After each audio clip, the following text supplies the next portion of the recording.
Je vous le disais à l'instant, le chef du gouvernement ivoirien Daniel Kablan-Duncan a eu hier un tête-à-tête avec des membres du RHDP, le Rassemblement des Oufoutistes pour la démocratie et la paix, et les 11 partis membres du cadre permanent de dialogue.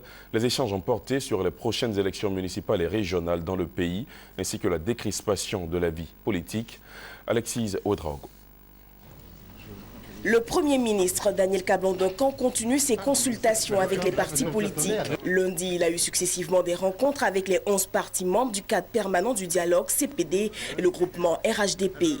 Avec les partis du CPD conduits par M. Laurent Donafologo, il était question de poursuivre les échanges entamés depuis le début de semaine et portant notamment sur un ensemble de questions dont la sécurité, la CEI et les élections régionales et municipales. À la fin de la rencontre, Laurent Donafologo s'est voulu rassurant. Nous pensons que nous allons bientôt aboutir à des décisions qui permettront d'aboutir à une décrispation de la vie politique en Côte d'Ivoire et que tous ensemble, nous sachions que nous sommes dans ce pays, que nous avons tous intérêt à ce que revienne la paix pour que le gouvernement travaille dans la quiétude et dans l'efficacité.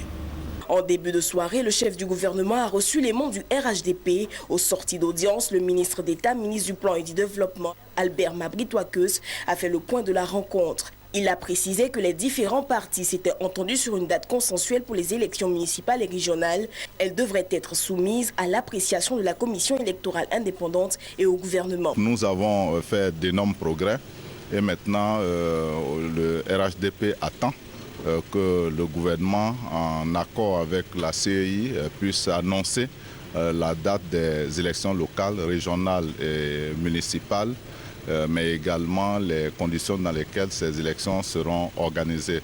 Il a été donc décidé que l'attachement à la sécurité pour tous, aux libertés, à l'accès libre des uns et des autres, aux médias d'État notamment, soit garanti, et que ces élections permettent en tout cas une forte participation des différentes communautés dans ces instruments, non seulement de démocratie participative, mais aussi de gouvernance locale.